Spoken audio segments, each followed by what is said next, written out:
What's up, guys? Hold on. Okay, cut. 3, 2, 1. Go.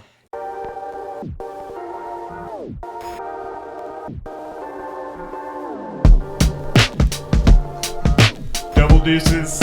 I'm Jason Bago. That's Leo Bugo. Bugo Bago. What's up, Leo? How's it going, buddy? Cheers. Cheers. Excited to talk some tennis. Yeah, New Year. New Year. So we'll start with In the Club. And today, In the Club will be etiquette. Now, etiquette is a hot topic for a lot of people. That's hot. People get way bent out of shape with things, and a lot of people are just clueless because no one ever taught them this. People make mistakes. Let's be nice about it and in a kind way. There's a snobbiness to tennis and golf, and I love both those sports that really bothers me. That doesn't need to be there. So let's not be snobs about this. Just be cool. Like, Right. It's just a game. You don't have to take it too seriously, although people do. Right. So this is more from like if you're playing an official match, and more so if you're playing with people that you don't know, like strangers, like you're in a league. If you're playing with a buddy, all this really doesn't matter. Or if you're just hitting and having fun, the whole point is to have fun. Yeah. But if you're going to play a match, like in a league, like you said, you think that'd be good for everyone to know. Just so you know, and we're guilty of breaking all these. So if people don't follow the rules or whatever, you don't have to be a police force. Let's be nice about it, but let's try to learn from this so you don't do this stuff and embarrass yourself. So number one. Bring beer. Now, you don't have to share it. Our rule is if they're cool, then you share it. If you don't like them, you don't share it. Shout out to Brian Easter. That was always our thing. Are we sharing with these guys? And then usually halfway, if we're winning or losing, it's like, no, these guys don't get any beer. They don't get any beer. That's a bit of a joke. You don't have to bring beer, but hey, if you bring beer, people always like you. So bring beer. It's a good icebreaker. Yeah. If it was tense match, it's good to do. You drink after the match. Yeah, not during, unless it really is super informal. But yes, after the match, you break open the beer. Don't show up late. Showing up late is, it happens, especially if you're playing after work, there's traffic. But incorporate when the traffic's going to be. Put the thing in Waze. See how long it gets there. Try to get there. I like to try to get there at least 15 minutes early. And we're talking to you, Ryan, from. I am also guilty of this same thing. I'm always late, so it is something I need to work on as well. Yeah. And when on time means 15 minutes early. All right, so a lot of these places... but no one does that, too, by the way. At least 10 minutes early. No one does this. But they should. They should. Yeah. Just don't show up late and give yourself so you're there. You can warm up a little by yourself, like at least 10 minutes before. And if you're running late, obviously you want to text the person and tell them. And give yourself plenty of time. Either if you're at a public court, it's who knows what can happen, right? If you're not there early, you could be waiting another 20, 30 minutes for another court. Right. Or if there's other people waiting even longer, then you're playing the game of where we go next. And then kind of into our next point, if you're playing at a club or you got court time somewhere, I mean, most places around here, 90 minutes, hard 90 minutes. Hard 90 minutes. So that's why you want to show up on time. Yeah. Some places you have to pay. Usually means that the courts are clay and they need to maintain these courts.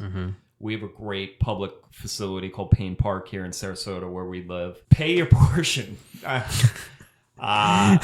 hey, pay for your opponents. If you sometimes it's $10. I like to do that a lot too. I mean, hey, it's a good gesture. If you don't want to like shell out the $10, then don't pay for the other person, but keep that in mind. You go somewhere to play and if they have to travel, like if they're coming from a distance and then you got to pay on top of that, that can be bothersome too. If you especially haven't worked that out before you showed up.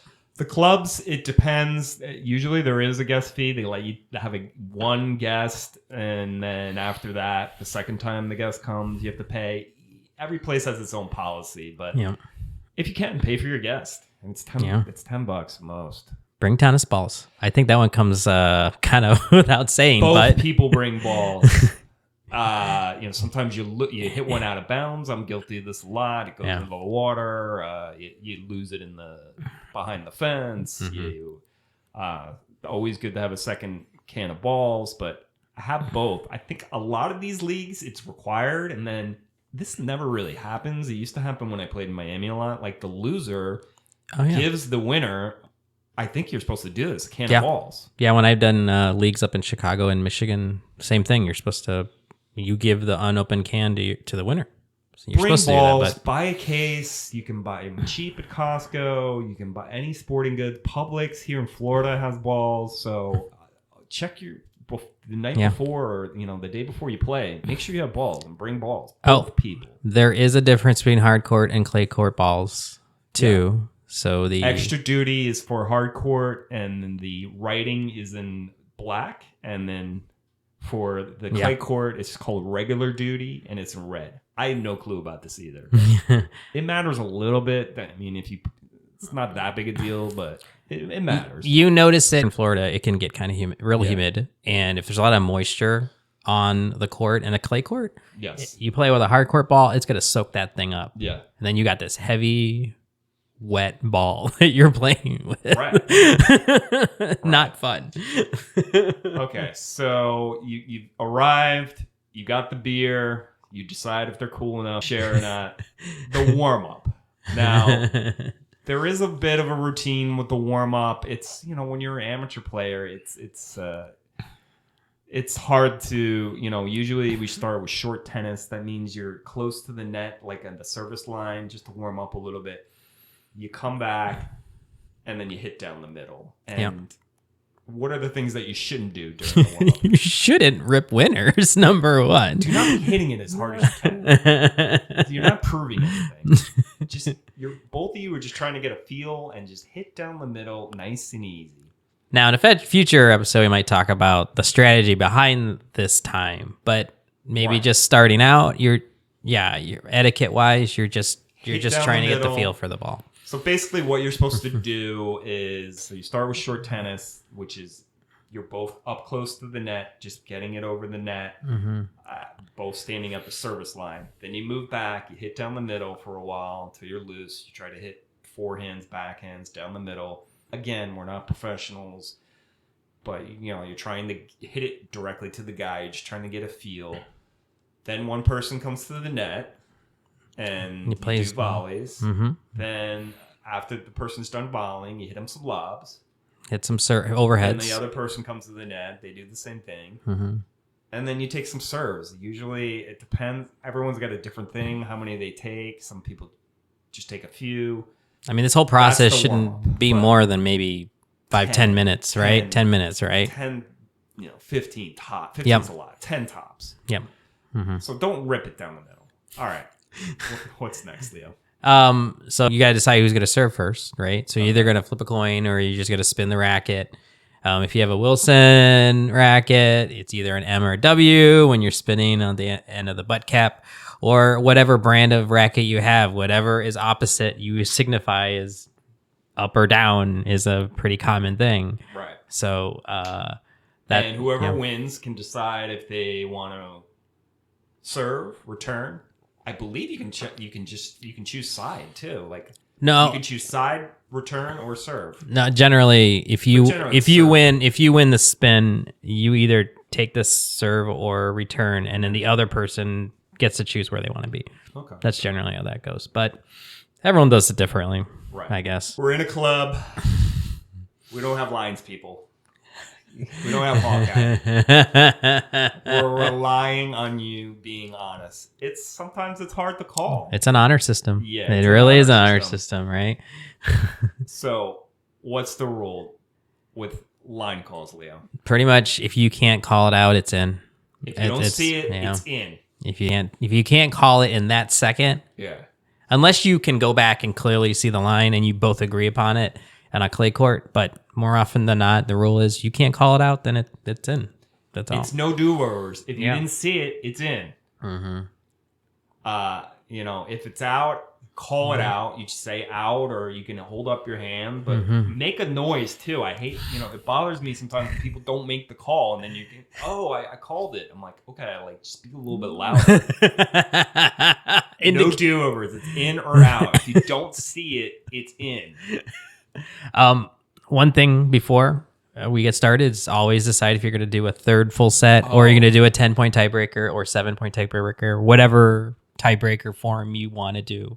Just make sure you get that ironed out ahead of time. You don't want to get 2 sets in, slogged out, and then one person thinks one thing and the other thinks something completely different. Yeah, so just get that out of the way. We play best out of 3 sets. So sometimes you don't have time, or it's you just know, or during the week it's a lot better to just do a tiebreaker. So you come to an agreement before you start, because what happens is usually the younger, fitter player always wants to play the third set, or the person that's playing better wants to play the third set, and the person that's not playing better, or either older or not as fit, they always want to do the tiebreaker. So come to the decision before. Always say a score before you serve, so there's no confusion on scoring. This can be a really contentious topic. And say it loud so the other person can hear you. There's nothing worse than getting 3 points in and you thought it was 40-15 and the other person thinks it's like 30-all. And then you have to hash that out. And believe me, it happens all the time. You're stressed, you're tired, you forget. It's not just old people. Like, everyone forgets the score. You won't forget if you just say it every time before you serve. Even if it's 15 love, say 5-0, 5 love. 5 love, yeah. Yeah, everyone has their scoring part. If your balls go stray off to, the court next door, don't just run after it. They could be in the middle of a point. In their court and someone could trip over it, yell to the guy. But if it's not, let them finish the point. And don't be running over and chasing the ball. And, that's kind of common sense. But and generally the words "a little help" usually means, "Hey, can you get that ball for me?" Yeah. It happen all the time. A lot of these public courts, there's, these courts are right adjacent next to each other. Sometimes the private courts are a little broken up with a fence, but I mean, that's common sense. But, be respectful of the other people playing. If there's a decent enough interruption or serve, just let the person have a first serve again. Say the first person is serving, they serve the fault, and then something happens in between. It's another, the people next to you hit the ball onto your court, or I don't know, there's a distraction, there's a good amount of time. Just say, hey, the term is take 2, meaning you get 2 serves. On changeovers. Changeovers are 3 minutes. The changeovers are after every odd game, just so you know. And let's not take too long here. It's fine if you just want to just walk over and wait. The other person is entitled to 3 minutes. It's fine. Don't let someone rush you. That's a strategy for some type of people. And then some type of people, like, they want to take 5-6 minutes because they're tired. Let's, keep the pace of play. And, we don't have a shot clock going on here, but come on. Be civil on your changeovers. So, when you're there and you're talking to the guy, I mean, either stay quiet or just. Some people want to chat, some people don't. You can feel the guy out. Hey, we're basic small talk. The guy's not down, that's fine. Or if you just want to focus, that's fine. Let's not be, talking trash to each other, or, hey, are you blind? Did you see that? Or, right? Hey, you blind. That's funny because that happened to us like not too long ago. Not you and me, but me and Ryan, my doubles partner, we went out and we played a match, and it got a little contentious. We did not follow all of these etiquette rules, and it got, I don't want to say too ugly, but pretty gosh darn close. So yeah, there was little words on the changeover, but let's keep it civil. And you're not obligated to talk to the person either. You can just sit there and be quiet. It's fine. Yeah. It's a way to either get to know someone, or maybe wait later on the match. It doesn't really matter, but just keep it civil. Between sets, you do have a little bit more time right. than just changeovers, but don't take a shower apparently is one I've never heard of before. This guy at his club, he's notorious for taking a long time. The guy went into his club, he changed. Sometimes it's really hot in Florida. So like if you have a change of clothes, usually you can just, obviously guys can just change their shirts, it's fine. But sometimes you're soaked, like through your underwear, through your socks. You know, it's fine if you have a change of clothes, be quick about it. Or if you got to go, go, but be quick about it and wait to go in between the set. You know, this guy took a shower while he was waiting. I'm not kidding. It's a shower. You're supposed to get is one break in between after the first set. So that's true. That's crazy. I can't believe that. When you told me that, I just So returning serve and it's out. You're supposed to either catch it or just let it go. It's hard because your instinct is to just hit it, and some people get fired up about it. I think it's fine if you don't hit it like at the guy or something like that. What do you think of that? I'm guilty of this. I am okay. I do it all the time. I'm guilty of hitting the ball back every time. Very rarely do I let it go unless it's clearly going out, and I'm like, well, I'm not even going to try. Right? Like if it's clearly a foot out, I'm not going to try for it. Yeah. But if it's close, my brain's thinking I'm going to hit this ball like it's normal, and then okay, it's out, then I won't go full bore. I'm not going to try to hit the guy, obviously, but that's a tough one for me. You were saying some people get fired up. I was playing a doubles match in league, and I did this every time, and the guy was clearly getting annoyed by it, and I'm like, I'm sorry, but I had to like think about it. I had to. Okay, don't hit this ball because it's going out.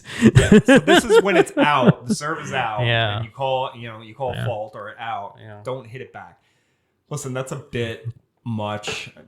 Try your best. Work on the other ones first. This one's like farther down the list. Way down. Way down the list. Foot faults. Explain what a foot fault is. All right. So technically, when you're hitting your serve, you're not supposed to cross the service line, the back line, baseline. You can't cross it until you hit the ball. Can't touch it. You can't touch it. Now, some people are really bad about this, and I don't know. It's kind of a weird call. You don't get called on a foot fault a lot. This happened to me and my partner recently, but they warned Ryan of foot faulting, and he clearly wasn't. But with that said, I can go either way on this one. Obviously, you don't want to do it because it's a clear violation, but the other team can see it as there's a little gamesmanship, right? You're trying to get in my head. Rarely ever called, even at the professional level. Yeah. Those guys go crazy when it's called on them. So yeah, you cannot. Your foot can't be in the court. Before touching the ball, while touching. Well, the I ball. think like on the ground. Like on the ground. You can be in the air. You can be in the air. Right. Right, and but some guys do it every time. We're club players, we're rec players. That's just kind of part of it. If they're doing it every time, it's hard to see. First of all, if you're playing singles, doubles, the net person can see it. Yeah. Now, if they're doing it every time, in a nice way, maybe say, "Hey, watch it. You're foot faulting a lot or whatever." I don't know. Personally, I've never called this. I've never had it called on me. I would be upset if it was called on me. Maybe if someone warned me a bunch of times, and I'm rare. I video all my matches, but if I went back and be like, oh, okay, like maybe I was doing this, but to call this it's tough because it's so far away, like you're saying, right? To like, especially in singles. Right. I probably would never call this in singles, and it's just hard to see. Yeah, I don't know. Unless you're like 8 foot tall and you can clearly see the freaking ball on the other side and where the person's standing, that's a tough call to make. Sometimes it's blatant though, but so. Oh, yeah. If it's blatant, then that's different. What I would err on is never calling it, but if it's blatant and they're constantly doing it in between while you're resting in a nice way as possible, be like, listen, man, I see like on most of your serves, you're foot faulting. Yeah. That's a real tough one. That's a tough one. Yeah. I don't know. Right. I don't know. The mishit, the hand up, the mishit. Yeah. So what he's referring to is, let's say you're in the middle of a point and it hits the top of the net and it either skims up above the guy or it barely goes over, you win the point because it's just tennis. And then in clay, sometimes it can skid off the line. So the proper etiquette is you're supposed to say, I'm sorry, by putting up your hand. I don't know if anyone that gets upset if someone else doesn't do that. And I don't know. Sometimes the pros do. I saw Medvedev get you didn't put your hand up. Oh, really? I missed that one. But that's an etiquette thing, though. Yeah. So if you win, but because of something that you didn't mean to do, like you hit a mishit, it went off your racket in a weird way, and or it bounced weird for your opponent, or it went over the net, what we call the top of the net, and did something. You're supposed to put your hand up, right? Or say, sorry, you're supposed to. My bad. Like, I didn't mean to do that. Yeah, you didn't mean to do that. Yeah. So kind of. I know it's a weird tennis thing, but you played your heart out. You leave it on the court. Yes. That's why we shake hands at the end of a match. Always shake the person's hand. If you hate the person, yeah. Even if you think the person's a cheater, always shake their hands. I do the bro handshake. The bro handshake. I always copy it. This is fine. Yeah. Some people like the bump. Oh, yeah, I think that's a little lame. And then some people touch the racket. I see more women doing that. It was like a COVID thing. Let's not do the racket touch. A handshake is fine. I'm guilty of the racket tap. Ugh. Only, it's just a habit. It's just a habit. It's a bad habit. I need to get back. Well, it's funny. I'll like racket tap and I'm like, I'll realize, and then like I'll shake the hand of the other. If they were playing doubles, I'll do that. The other part, I'm like, oh, well, now I got to go back and shake the other guy's hand. Yeah. Because I wasn't thinking. Right. All right. So you shook hands. Don't make excuses when you lost. Oh, I didn't sleep last night. I was hungover. My back hurts. Oh, I'm injured. Oh, my string broke. I had to go with my second racket. No one cares. You lost. Learn from the loss. Get better. That's it. It's just annoying when you beat someone and there's always some kind of excuse, right? You get that a lot? Always. Oh, really? Mostly from people I know and like friends with, but yeah. Oh, okay. That's probably me. Just kidding. He's not denying it. No, it's not you now. Someone else. No, I'm just giving you shit. Nah, I'm giving you shit. Let's talk about like we're not on the fanboy area yet. But not yet, but close. When you're at a match or you're attending, I don't know who attends. Like, so sometimes like you make the finals, you invite your parents, your girlfriend. They don't know the etiquette. You have to tell them the etiquette of watching a match, which I believe, I don't know, you tell me, like you have more experience with USTA. I thought you're not even supposed to cheer during like our matches and stuff like that. So I thought you're not supposed to applause because like Ultimate says, I think that's in the rules or something. Really? Am I wrong?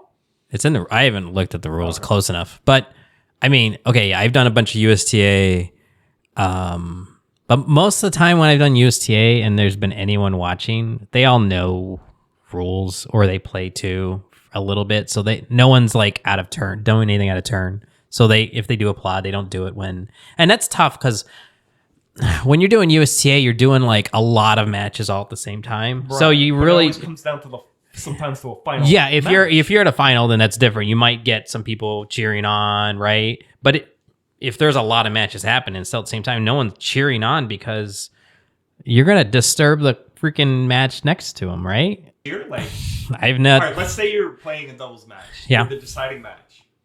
I'm there. You yeah. know, we're watching you. Mm-hmm. And I mean, we're going to say, yeah, come on, Leo. I don't know. I probably wouldn't say anything, but I'm saying, let's say they hit it out. Are people cheering? Oh, you meant that shit. No one's going to do that crap. Not on a fault. I'm not seeing cheering on your opponent's mistakes. Maybe on like your winners. They do. You can. I've seen that. I've seen that. I've seen that. You know, because of the playoffs, they used to have the championship match at a club all at the same time, all the different levels. So there's different levels of our league. Mm-hmm. I think it starts from 3 and it goes half, like 3.5, etc., up to I think it's 5.5. Yeah. And I thought that they said if you have guests, like you're supposed to tell them not to cheer at all. Anyway, I don't know. Like, Okay, no one's gonna be so watching amateur matches anyway. we went. I don't even know what we talk about this Probably not, Yeah. but like just anecdotally, me and Ryan had I think it was one of our doubles finals, one of our mini doubles finals. Yeah.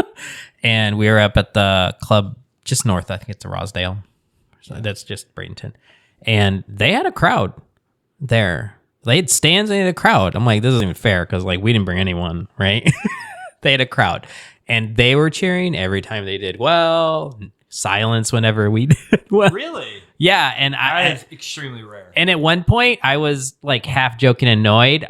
We did a great shot, and I kind of looked at the crowd, I'm like, "Come on, that was worth it. Come on, that was worth it." And then they kind of I got a couple kind of laughs and applauds, just because I'm kind of an a-hole about that. But it was weird. Yeah. I agree with you. At an amateur, I mean, it was a final, but still, it's still an amateur. Why is anyone cheering me on? But it happened. I don't think that's.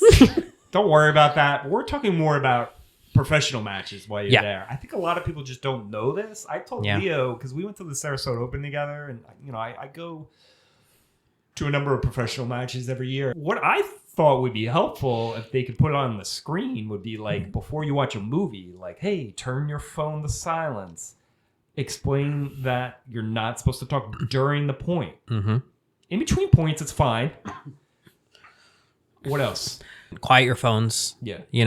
During a point, it's very tense. And if any noise, it can set off. I think we saw that Sarasota Open. Someone just like slammed in and out of a freaking porta potty. Yeah. And Jack Sock looked around like, what the F is Right. going on?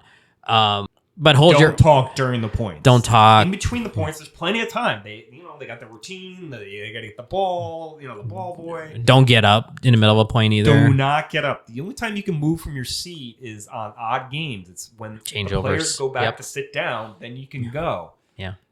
It's hard. People don't understand that. You can't go to your seat. There's usually ushers. They don't let you go to your seat.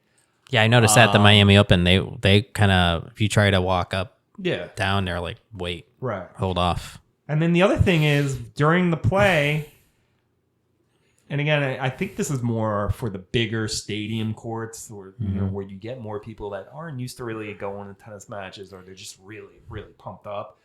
They think that the person won the point, but the professionals are so amazing they can get to the ball and slide on a hard court and get it. Defensive manner, keep the ball in play. So they're cheering. So hold the applause until the point is over. Mm-hmm. Don't talk during the points. Yep. You can talk in between. And then get up. You can stand up, stretch, go to the bathroom. It's every odd game. So sometimes that takes a while. It's tennis. So that's it for etiquette. Let us know what you guys think. If there's things that we missed, let us know. Otherwise, we're looking for other topics from, rec players, club players that you want to discuss. We're always trying to brainstorm for this. So please leave us comments on that. Get on to Fanboy. So the season just started. Yep. And leading up to the Australian Open just ended.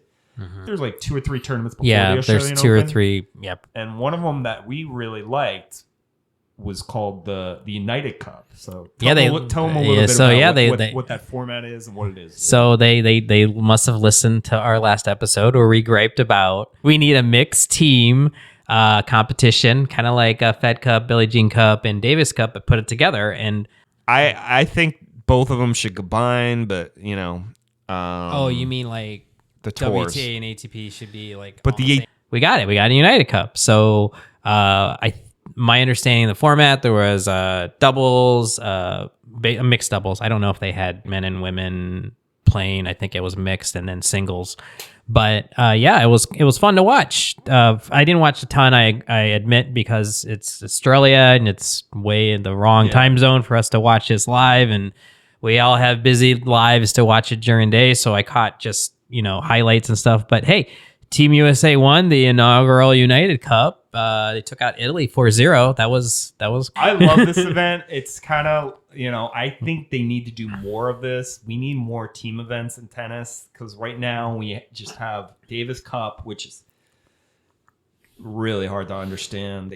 They've changed it. We don't know when it's on. The problem is the players for Davis Cup, they don't make any money. They don't get paid. So it's like an honor to represent your country. There's a lot of history with it, but you know, these guys get paid based upon winning matches or you know, sometimes appearance fees. But so it's not in that. And for the ladies, it used to be called Fed Cup, and now they named it after the great Billie Jean King. I don't know if it's new or they had something. They called it the ATP Cup, I want to say, before. Yes. So I think this replaced ATP Cup. Right. So you represent the countries. It's countries. I think why the players love this. One, because they were guaranteed a certain amount of matches, and the matches are intense because you don't want to let your teammates down. And you're interacting with other players. You're on a team. They got points. USA had Fritz and Tiafo and Pagula, and you know these men and women. They're not always together on tour. It's the bigger tournaments they are, but I think they loved it because of the camaraderie, right? The camaraderie, and you know the whole country thing was really cool. They had a certain. I think they were guaranteed a certain amount of matches. I believe they got paid.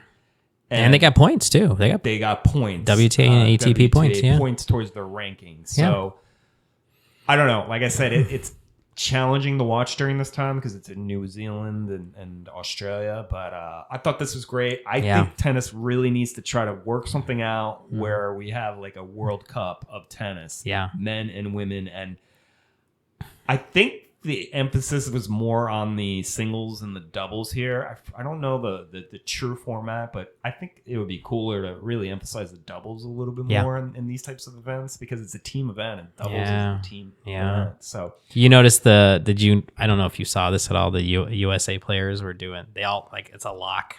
Yeah, you so saw they got that from it. I think they learned a lot from each other, and Pagula and Tiafo, like really like hitting with each other. I think it was really cool. Like, and we're fans of both the men and women, and I thought that was great. Yeah.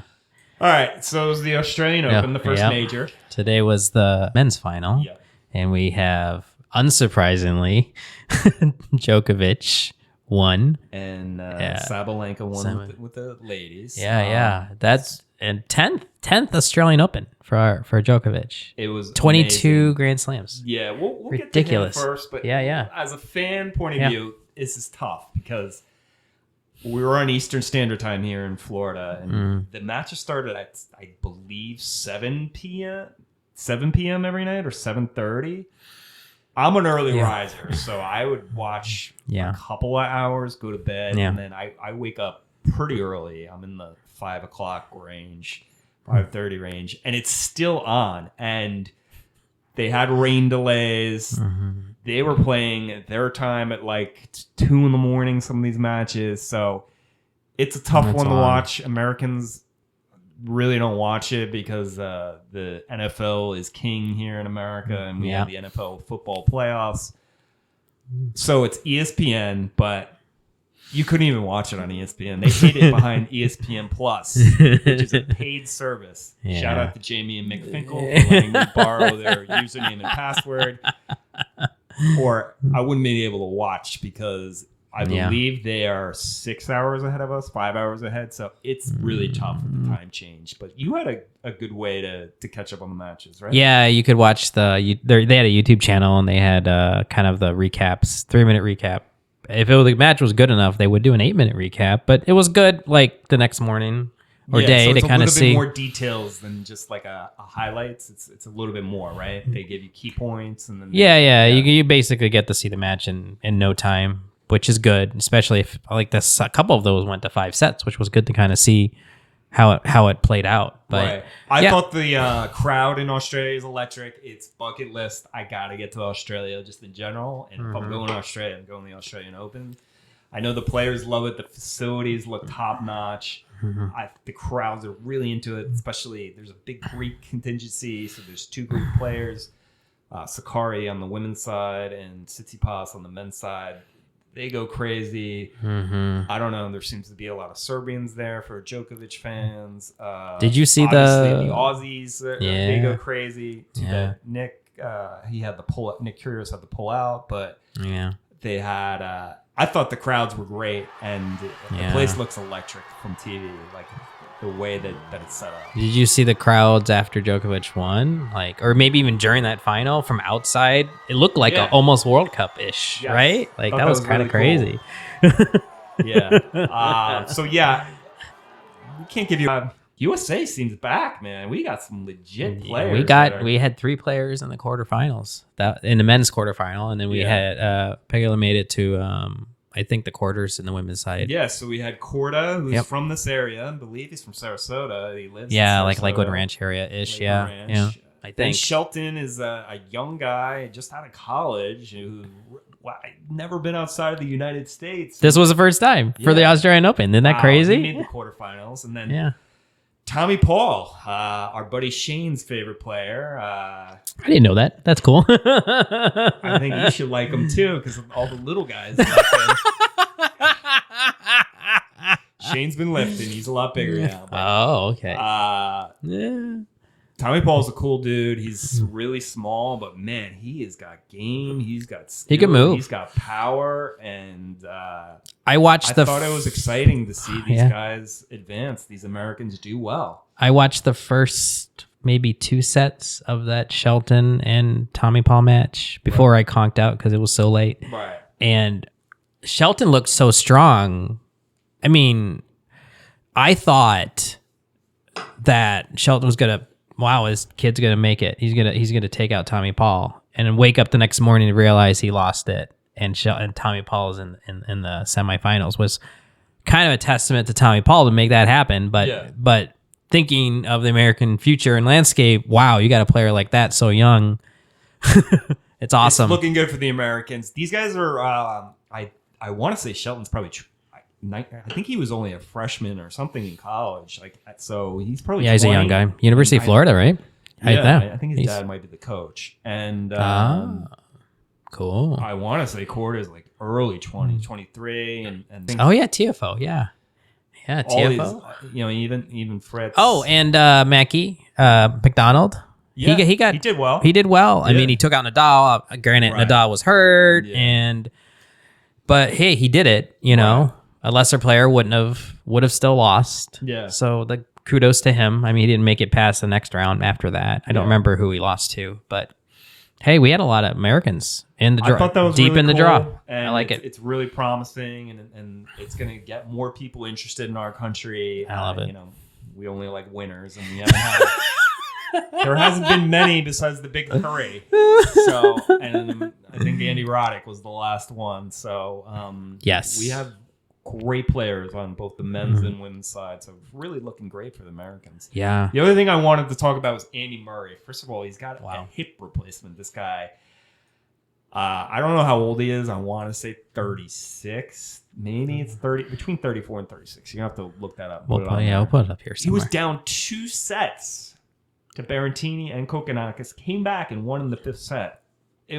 Those matches were electric. I saw. It's ridiculous. A lot of, I think it was the Berrettini match I stayed out for, and wow, kudos to Andy Murray. I mean, let's cheers. Yeah, cheers to that. Murray really amazing display on those first 2 rounds. He didn't make it past the 3rd. I think I don't remember who he lost to. But Batista Gu. Right. The other things that happened there on the women's side, Iga lost. We thought she was going to roll. She mentioned pressure. That seems to be a theme with all these people, all these players, with the pressure. But she lost to Rybakina, who is finalist there, Wimbledon champion and the finalist, who looked amazing. Yeah, and I think the main thing with the women that I got out of it was Sabalenka. Sabalenka was serving underhand a year ago. She had what we call as the yips. It's in tennis and golf, baseball. I can think of Chuck Knobloch, Steve Sachs. They couldn't even throw the ball. She couldn't serve, and she's a professional tennis player. She could not serve. I don't know. It was crazy how bad her serve was. To her credit, she, really broke it down technically, really worked on it while she played and still maintained I think she was number 5 in the world. Wow. I don't think she's ever reached a final. And I have to look that up. I really like her because I I love to like compare myself to pros, like I'm any good, but I always try to go for a lot and try to like, rip shots. And if I was a professional player, I want to play like her style where she just tries to hit her shot as hard as she can. She's a beast out there for sure. Yeah. So I agree with that. She cured the serve. She played amazing. And she's the champ. We have a new women's major champion, and the women's game is actually more interesting than the men's. We'll get to that in a second because one man is just dominating the men's right now. And the women's is wide open. We thought we were all predicting Iga was going to roll because she's played so well, but she lost. Rebecca is a great player too. The finals. That was a good final. It was 3 sets. Pretty close. Because none of the quarter and the semifinals went to 3 sets in the ladies. No. So cheers to Sabalenka. We're fans.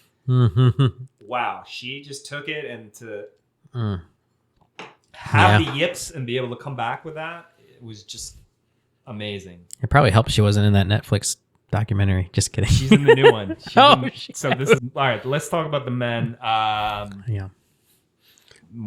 10-time champion, 22nd majors.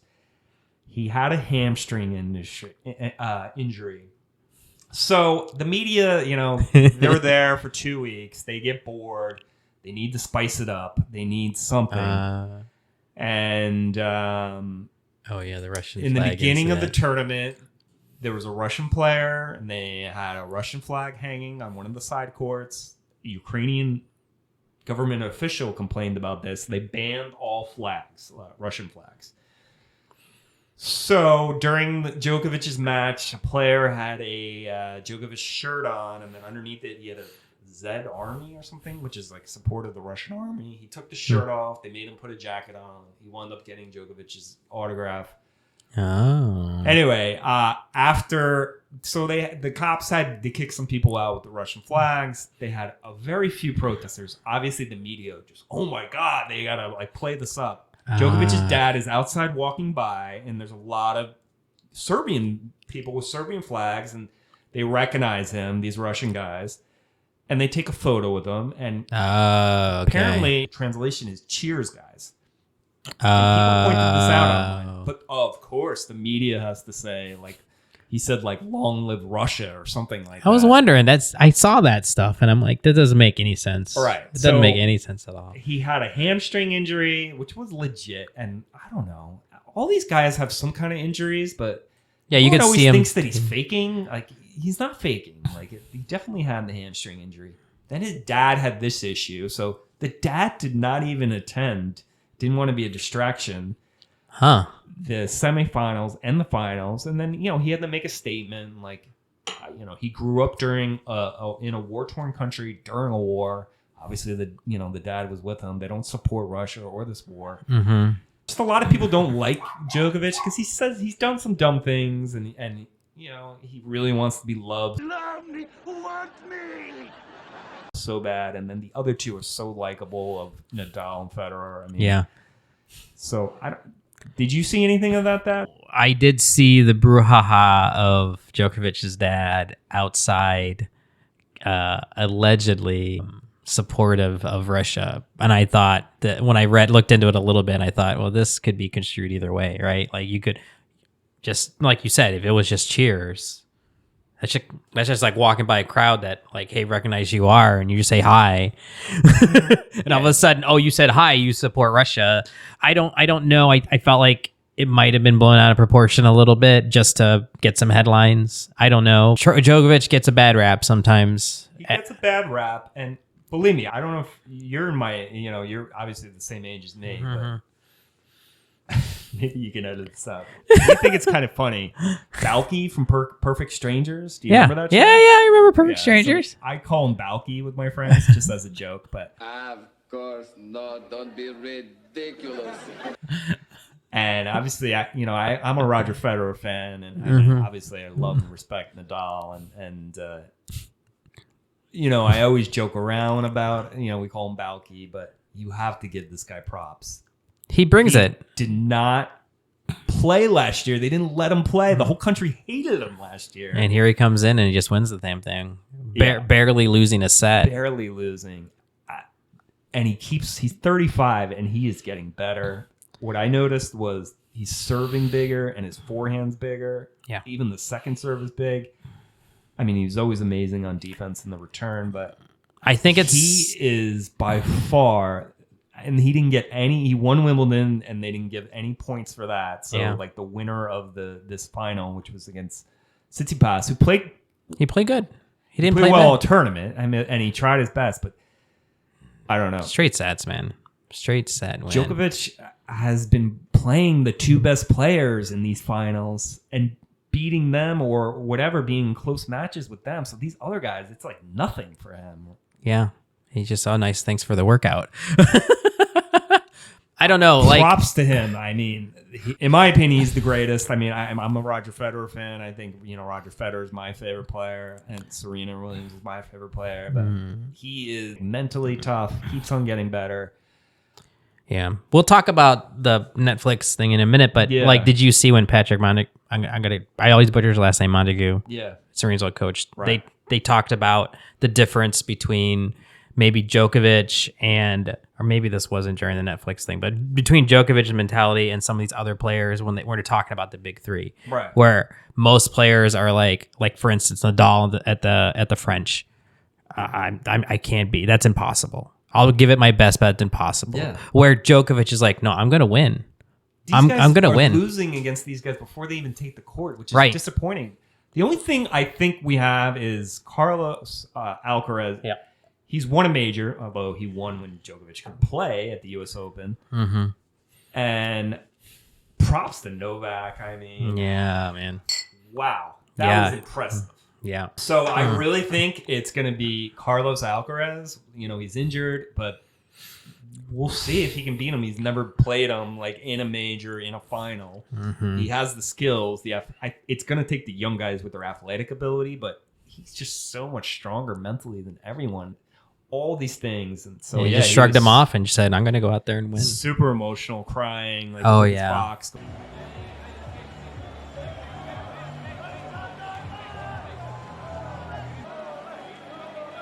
Listen, it's easy to make fun of Balky, but wow.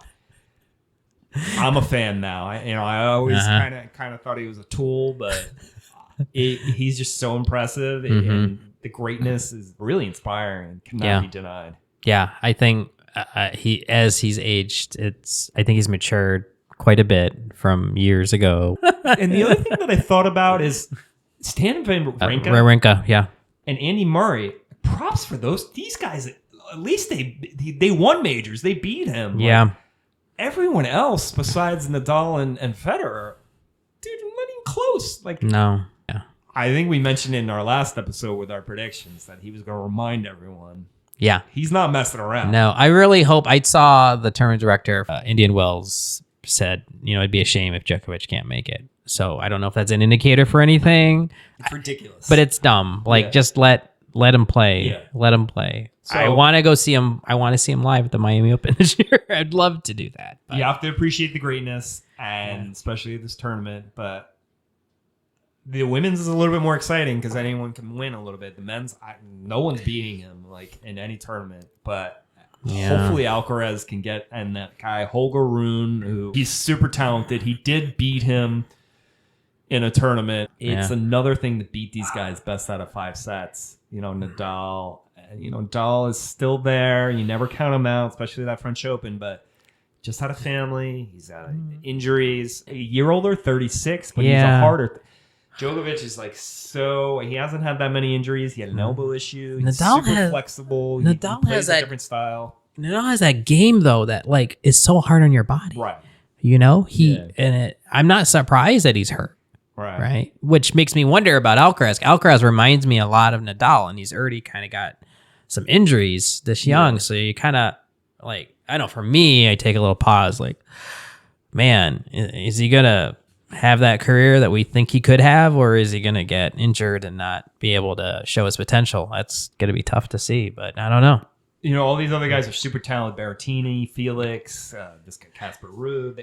They're all good, but they're not even close to Djokovic. Maybe these young guys that don't have that scar tissue, always getting your ass kicked by him, it really loses your confidence. But yeah, Australian Open, tough to watch, but yeah, it was fun. It was the Netflix docuseries that's still going. There's more episodes coming at some point called Breakpoint. The Curse, the real?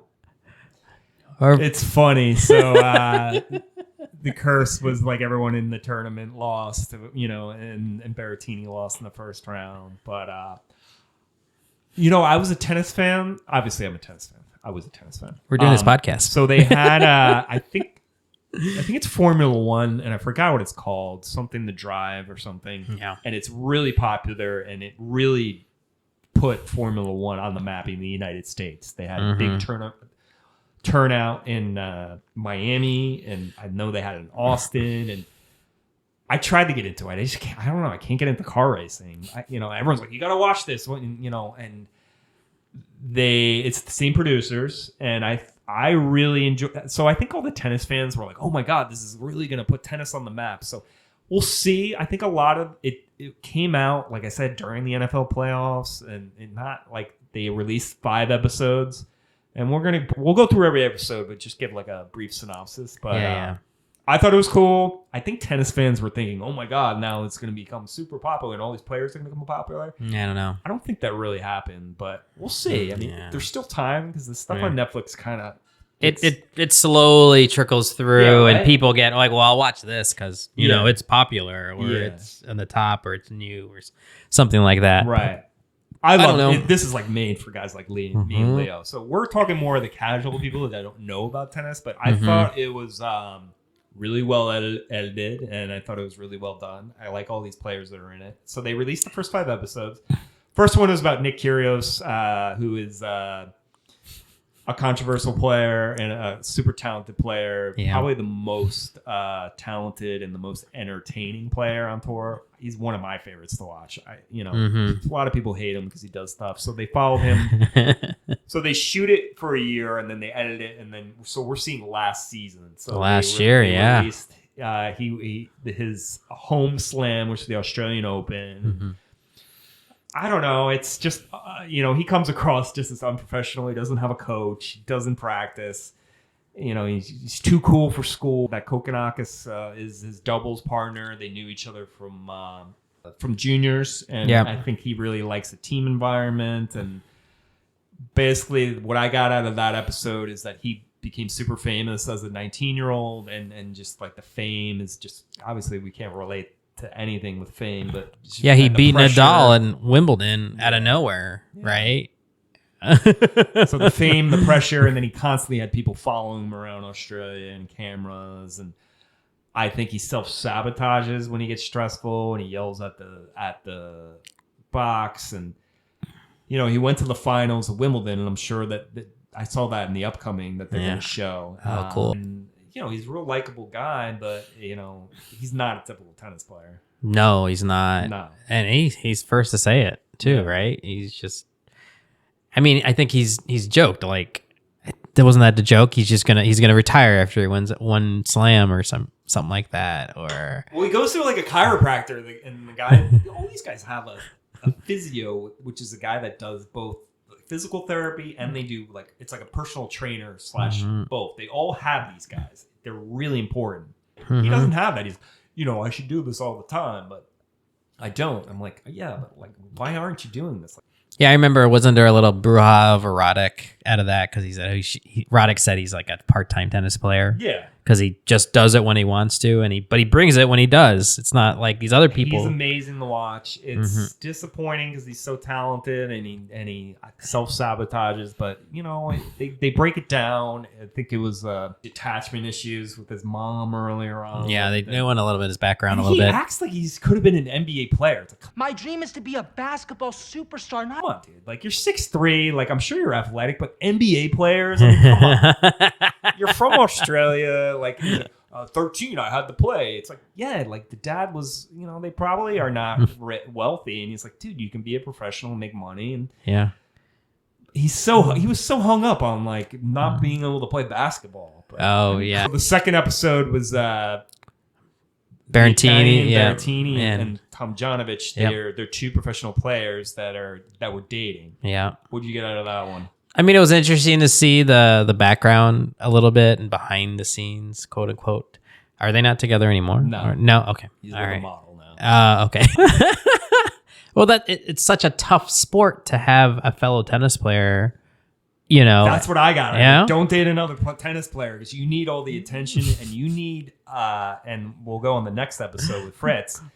You need someone that's like completely devoting their life to supporting you. That's what Roger Federer's success. You know, his wife she was a pro. Gave up her career, and you need people that are just supporting you. You have to be selfish to have like another player. I mean, it's that one scene where like, I'm supposed to be at whatever time.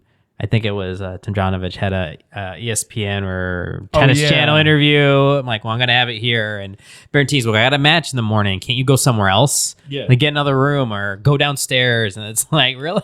I agree. But I get it, right? You're like, this is like a freaking Grand Slam. I gotta bring it. I can't be catering, which sucks from a personal level, but I get it. Berrettini's very likable guy, family-oriented, Italian. His grandparents are really cool. Same with Tomljanovic. She's very into social media. I follow her. Very good player. I think later on they're going to show she beat Serena. In the U.S. Open. Yeah. Her thing was always pressure. I'm sure they'll get into that. She didn't do well. I think her dad is really like her coach, which a lot of these women have their dad as the coach. Yeah, she's very likable. Very, I was really impressed when she gave that interview after the Serena match. Yeah, so what I learned from that is don't date another tennis player. If you're a pro tennis player. Yeah. And Fritz and Sakar was episode 3. So Fritz, I am a huge fan of, and it took him a while. He was really hyped as a junior. And, his mom, I think both his parents were professionals, or the mom was a professional. Mm-hmm. He was like bred to be a tennis player. Mm-hmm. So he has this girlfriend who is like a social media person who... I don't know. They're both really young, and I do follow her. I follow all these guys. My boyfriend's playing in the Australian Open today. Let's get dressed. I want to try this because you guys know I like to dress like a tennis ball. I was thinking about doing this shirt. Obviously, would need to iron it. Have you guys noticed influencers like never steam their clothes? I got from that was interesting. Is he seems to be doing better because he has like her support and everything. He has a kid. They don't even mention that. He had a kid when he was they like didn't 18. talk about that at all. I'm not trying to judge here, but I thought that was a little weird. And the other thing that I thought was strange, he was playing in a final at Indian Wells, which is a big tournament. We'll talk about that. It's coming up. It's in Palm Springs area against Nadal, and he had an injury, I believe, in practice or during the match. Yeah. They were trying to talk him out of not playing it, right? Yeah, I don't know. Like, okay, number one, yes, they were trying to talk him out of like, well, Paul Annacone, his coach, was like, well, you got your whole career, maybe this isn't worth it. Coach, he was Sampras's coach. Yeah, Federer too, and yeah, I think he was for a little bit. Yeah, he's on the Tennis Channel. He's a great guy. Yeah, but yeah, he was trying. It seemed like, yeah, you got an injury, you got to watch it. Maybe you shouldn't do this. Is it worth it? But he was insistent going out there. Okay, yes, I get that aspect, dramatization, but they never mentioned Nadal had an injury too. He had a broken rib. Yeah. They didn't talk about Nadal's injury at all. They just talked about Fritz's injury and how he overcame it to win a final at a Masters 1000 event, which big to win the it's Masters huge. And to beat Nadal. And yeah, Fritz is legit contender for a major. And yeah. I really like him, and the girlfriend can be a little annoying, but I do like her and I appreciate her. Sakari is a Greek player. Mom was a player. I mean, obviously, it's a country that really doesn't have a lot of pro tennis players. Mm-hmm. What I think they didn't get too much into is that coach is he's young. He's one of the youngest coaches on the tour. Okay. Coach, and she mentioned that they were friends, and Oh man, it's all mental with her. I mean, I think she's top 5. She doesn't seem close to the really good players, in my opinion. What do you think? She got to get over those mental hurdles, and then I think she has the potential. But they all have the potential, even up to the top 50. I feel like they have the potential, she right? Kind of falls apart. I don't know. I didn't find her that interesting. Yeah, I mean, it was cool to hear her backstory, but that was my takeaways from episode 3 was yes, Fritz. It was cool to see that dynamic. It dramatized a little bit in that final. Probably left a few things out, but whatever. I get it. And the Zakaria was interesting to see her backstory and understand her as a player, because I admit in my previous episodes, like I said, I didn't watch a lot of women's tennis, so it was good to see. Okay, so now I can kind of put together who these people are, because I don't really know a lot of these. She's super strong. She's super fit. She's a great athlete. Listen, it would be interesting if they follow one, Joe, the big 3 or whatever, or Serena, their mentality. Serena talks a little bit. They talk a little bit about the pressure. All these guys talk about is pressure. His palms are sweaty, knees weak, arms are heavy. It's like, all right, get a mental coach. Not let's take a different frame with it. They're like, it just seems they lose before they even get on the court. Yeah, Maria Sharapova. Yeah, I couldn't say that word. She was on there a lot talking about pressure, right? Yeah. So they did a great job. They have Andy Roddick and Maria Sharapova, 2, retired champions, really articulate. So Chris Everett was on there, too. Yeah. And really well done. So I guess so. That's episode 3. Episode 4 was Badosa and Jabeur. Yeah. Badosa is she kind of came out of nowhere. She was like number 2, right? Really good player. She's really popular online. She dates this male model. Those 2 are just constantly posting stuff. She from Spain, and then they followed her at the Madrid. Oh yeah. That was a big deal. Mm-hmm. Yeah, she didn't. I don't remember the outcome, but Jabeur went pretty far. On Jabeur, so that was interesting. On Jabeur is a very interesting player that really doesn't get a lot. She should be getting more press. She's got so many different styles of play. She's a drop shot dragon. Amazing drop shots. She's very likable. Everyone likes her on the tour, and she's from Tunisia. Yeah, and she's Arabic, which are a first for both. And I know she made the Wimbledon finals, so that'll be interesting to see a little bit more of her. And then the final was Felix, who's a French Canadian. And Casper Ruud, so both their dads. So Felix's dad was a teaching pro, and the mom said that he started traveling as 9 years old? Yeah, he was young. That's crazy. Yeah. He's another one of these bred Can for you tennis. imagine 9? He had no life. I mean, he's young. He's 20, but I don't know if being a professional tennis player is that great. You got to start young. Sports, you got to start young. Football, seriously. baseball, basketball, even golf. It all seems better than being a tennis player. It's so hard. They start you young, so much and travel. Yeah. There's no social interaction. Very lonely sport. So he was bred to be a tennis player by his dad. I guess that's the case with most of these guys. And he asked Tony Nadal, which is Rafael Nadal's uncle, who was former Nadal's coach. Yeah. Or former coach, to be his coach. Yeah.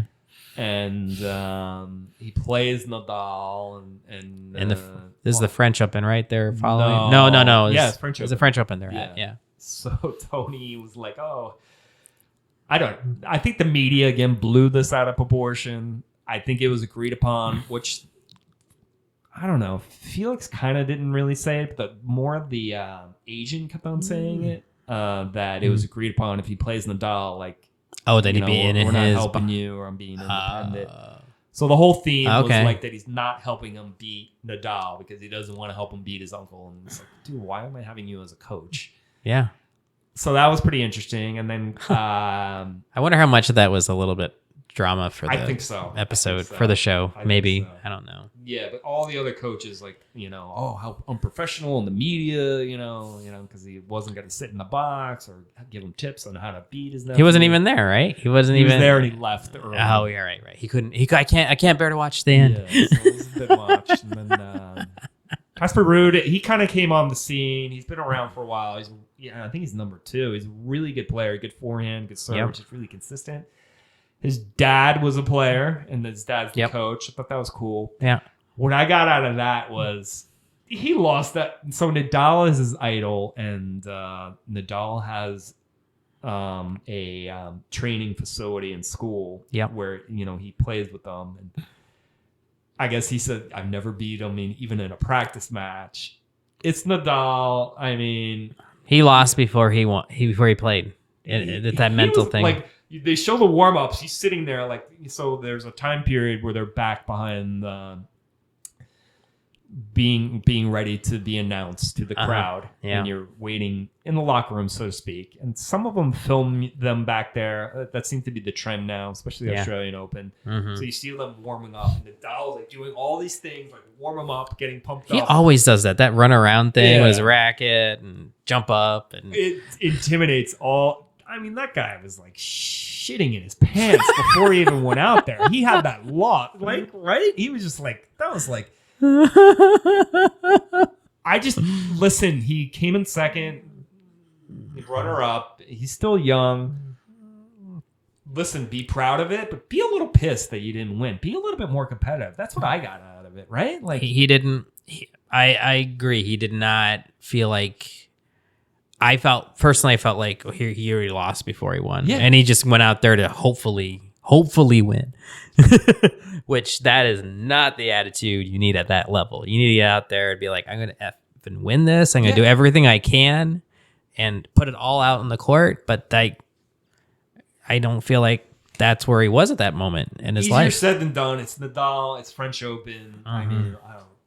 The record was crazy. They showed it. What is he? 271 and 1. Oh yeah, that stat was crazy to see on the screen. Like, okay, that he's like 90% win rate. And then like the dramatic music when Nadal comes, he's got his bags, like his racket bag, another bag. I mean, now and the other guy's like, oh no, he's Rafael Nadal. Easy for us to laugh as obviously we can't relate to that, but I probably would be the same way to a degree, but you know what? Come on, man. It's funny. I mean, it's funny. If you're at that level, you figure you got to have no way he was beating him. Like that was not the French. No. I mean, it's kind of a done deal. If Nadal's healthy and he's playing well and he's on clay, he's almost 90% of the time guaranteed to have a win. Yeah. But he's getting injured. Right. And he's getting older. I mean, we'll see how much longer I liked it. Obviously, it's tailor-made for me. It'd be interesting to see how it does with the rest of the public. I think they're going to show the next 5 probably before Wimbledon. That's like they'll probably release it before that. I think it's Wimbledon and the U.S. Open.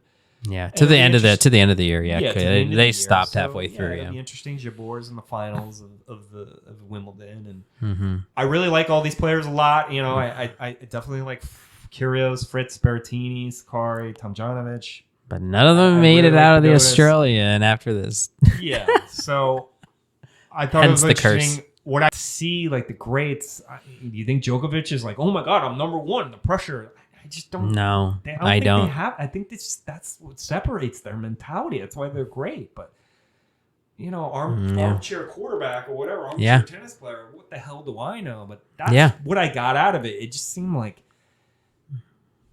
didn't they seem kind of weak mentally? And now I can't, and ain't nobody loves old Ray no more. And they just seemed weak. Yeah, mentally weak. They already had them. I just want to see people like, and Sakari said, I want to be number 1 in the world. Like, yes, we want to see that. But fuck, I can beat these guys. Like, come on, I'm good. Like, I mean, just to play devil's advocate a little bit. I mean, I personally I agree with you. Like, if you're gonna go out there and you're gonna be the best in the world, you got to beat the best, and you have to change your mentality to be like, I'm gonna win because I've got the game to win, or I'm gonna win because I had hard time. Whatever, fill in the blank. But just to play devil's advocate, if you were growing up watching these guys at like 8 and 9, and then you've got to be on the other side of the court and they're still good and they're still winning, I could see that there's that little like, you've lost to them so many times. Right. You're like, holy crap. How do I do this? I don't know how to do this. That's why it's cool. That's the tough part. These guys don't have that scar tissue and have all these losses. And they're young and athletic. You have these young guys like you said, Rune, who beat Djokovic. I get it. He's just coming back. But you know what? Again, no scar tissue, right? So maybe they can just come out and take over the game. Like we talked about this last time. Every year we hope these are the next ones to take out the big 2 or 3 or whatever. But maybe upcoming tournaments. We'll close this out. We've got Miami, So it's Indian Wells and then Miami. Those are the big ones. Indian Wells is Larry Ellison from Oracle, a billionaire, has bought this tournament, and it's state of the art. Definitely on my bucket list too. The players love it. Everything is it's in the desert. They get celebrities to go, from LA. The weather is beautiful. It's it's a big tournament. I think it's one of the most prize money of non-majors. Yep. And then directly after that is Miami. The Sunshine Swing, is that what they call it? Something like that. Yeah. So if Djokovic I'm going, hopefully you can come. Maybe we can go together. That'd be awesome. That'd be awesome. I didn't get to go last year. I've gone previous years. I didn't go the COVID year, but yeah, I kind of want to go this year. Finally, I haven't been in a couple years, but I don't know. If Djokovic can get in the country, he's gonna freaking win those 2 tournaments. Yeah, no doubt. But if he doesn't get in the country, I don't know. It's kind of a wide open field. I think it's interesting. I think it's cool that we got young Americans that are good. We got young players coming up. You still got Djokovic dominating, who kind of makes it less exciting. The women seems to be wide open. We got these players, Rybakina and Sabalenka just won now. So, and you got Iga, Coco, and Pegula's playing well. So I'm excited. And there was a young. It's a long season. Alicia, we're only a couple weeks in. So. Who's that women's player? Alicia Parks, is that right? Her name? No. She's young. She was on the United Cup team. She's really good too. I've seen a few matches with her. Another one of these up and coming young players, American. So, and I think she was I don't know if she was at the WTA final or not, but yeah, she looked really good. So yeah, just to add on another name to the litany of potentially good American players. Hopefully we'll see. So yeah, we'll kind of call Double it. Deuces, Bugo Bago. Again, guys, like, subscribe. If you have comments, we're looking for topics, especially club players, people that play. Hey, what do you guys want us to talk about? Let us know. And thanks for taking the time to listen to this. And it's been fun. All right, buddy. Thanks for watching.